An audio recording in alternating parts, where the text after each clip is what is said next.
ایک حاجی صاحب کی گارمنٹ کی فیکٹری تھی۔ حاجی صاحب صبح صبح فیکٹری چلے جاتے اور رات آنے تک کام کرتے۔ ایک دن وہ فیکٹری پہنچے تو انہوں نے دیکھا کہ ایک درمیانے قد کا کتا گھسیٹ گھسیٹ کر ان کے گودام میں داخل ہو رہا ہے۔ حاجی صاحب نے غور کیا تو پتہ چلا کہ وہ شدید زخمی ہے۔ شاید وہ کسی گاڑی کے نیچے آ گیا تھا، جس کے باعث اس کی 3 ٹانگیں ٹوٹ گئی تھی۔ وہ صرف ایک ٹانگ کے ذریعے اپنے جسم کو گھسیٹ کر ان کے گودام تک پہنچا تھا۔ حاجی صاحب کو کتے پر بڑا رحم آیا۔ انہوں نے سوچا وہ کتے کو جانوروں کے کسی ڈاکٹر کے پاس لے جاتے ہیں، اس کا علاج کرواتے ہیں، اور جب کتا ٹھیک ہو جائے گا تو اسے گلی میں چھوڑ دیں گے۔ حاجی صاحب نے ڈاکٹر سے رابطے کے لیے فون اٹھایا، لیکن نمبر ملانے سے قبل ان کے دل میں ایک انوکھا خیال آیا اور حاجی صاحب نے فون واپس رکھ دیا۔ حاجی صاحب نے سوچا کتا شدید زخمی ہے، اس کی 3 ٹانگیں ٹوٹ چکی ہیں، اس کا جبڑا زخمی ہے اور پیٹ پر بھی چوٹ کا نشان ہے، چنانچہ کتا روٹی روزی کا بندوبست نہیں کر سکتا۔ حاجی صاحب نے سوچا اب دیکھتے ہیں کہ قدرت اس کتے کی خوراک کا بندوبست کیسے کرتی ہے۔ حاجی صاحب نے مشاہدے کا فیصلہ کیا۔ وہ چپ چاپ بیٹھ گئے۔ وہ کتا سارا دن گودام میں بیہوش پڑا رہا۔ شام کو ادھر اندھیرا پھیلنے لگا تو حاجی صاحب نے دیکھا کہ فیکٹری کے گیٹ کے نیچے سے ایک دوسرا کتا اندر داخل ہوا۔ کتے کے منہ میں ایک لمبی سی بوٹی تھی۔ کتا چھپتا چھپاتا گودام تک پہنچا، زخمی کتے کے قریب آیا۔ اس نے پاؤں سے زخمی کتے کو جگایا اور بوٹی اس کے منہ میں ڈال دی۔ زخمی کتے کا جبڑا حرکت نہیں کر رہا تھا، چنانچہ اس نے بوٹی واپس اگل دی۔ صحت مند کتے نے بوٹی اٹھا کر اپنے منہ میں ڈالی، بوٹی چبائی۔ جب وہ اچھی طرح نرم ہو گئی تو اس نے بوٹی کا لقمہ بنا کر زخمی کتے کے منہ میں رکھ دیا۔ زخمی کتا بوٹی نگل گیا۔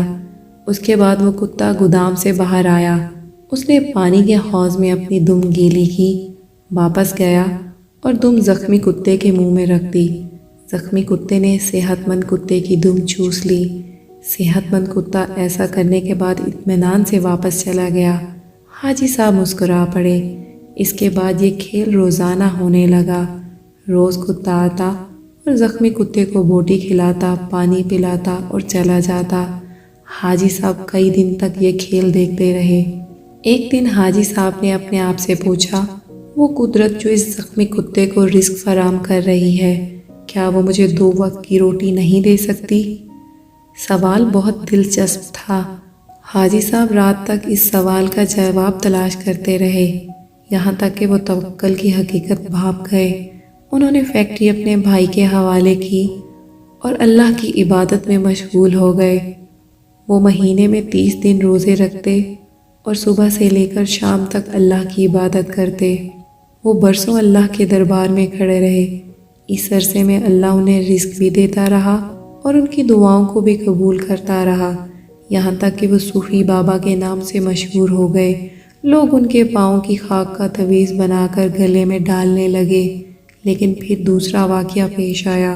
وہ صوفی بابا دوبارہ حاجی صاحب ہو گئے۔ یہ سردیوں کی ایک نیم گرم دوپہر تھی۔ صوفی بابا کی بیٹھک میں درجنوں عقیدت مند بیٹھے ہوئے تھے۔ صوفی بابا ان کے ساتھ روحانیت پر بات چیت کر رہے تھے۔ باتوں ہی باتوں میں صوفی بابا نے کتے کا قصہ چھیڑ دیا اور اس قصے کے آخر میں حاضرین کو بتایا، رزق ہمیشہ انسان کا پیچھا کرتا ہے، لیکن ہم بے وقوف انسان رزق کا پیچھا شروع کر دیتے ہیں۔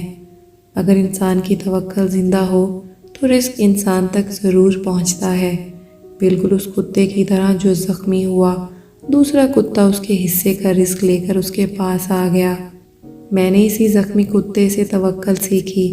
میں دنیا داری ترک کر کے اللہ کی راہ میں نکل آیا۔ آج اس راہ کا انعام ہے کہ میں آپ کے درمیان بیٹھا ہوں۔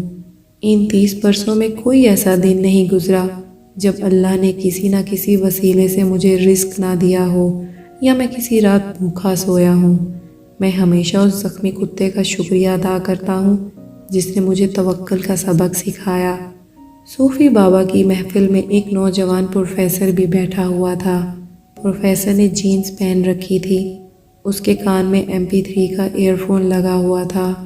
نوجوان پروفیسر نے ایئر فون اتارا اور کہکا لگا کر بولا، صوفی بابا، ان دونوں کتوں میں افضل زخمی کتا نہیں تھا، بلکہ وہ کتا تھا جو روز صبح شام زخمی کتے کو بوٹی چبا کر کھلاتا تھا اور اپنی گیلی دم کے ساتھ اس کو پانی پلاتا تھا۔ کاش آپ نے زخمی کتے کی توکل کے بجائے صحت مند کتے کی خدمت قربانی اور احسار پر توجہ دی ہوتی تو آج آپ فیکٹری کے 500-600 لوگوں کا چولہا جلا رہے ہوتے۔ صوفی بابا کو پسینہ آ گیا۔ نوجوان پروفیسر بولا، صوفی بابا، اوپر والا ہاتھ ہمیشہ نیچے والے ہاتھ سے افضل ہوتا ہے۔ وہ صحت مند کتا اوپر والا ہاتھ تھا، وہ صحت مند کتا اوپر والا ہاتھ تھا، جبکہ زخمی کتا نیچے والا۔ افسوس آپ نے نیچے والا ہاتھ تو دیکھ لیا، لیکن آپ کو اوپر والا ہاتھ نظر نہ آیا۔ نوجوان اٹھا، اس نے سلام کیا اور بیٹھک سے نکل گیا۔ حاجی صاحب نے 2 نفل پڑھے، بیٹھک کو تالا لگایا اور فیکٹری کھول لی۔ اب وہ عبادت بھی کرتے ہیں اور کاروبار بھی۔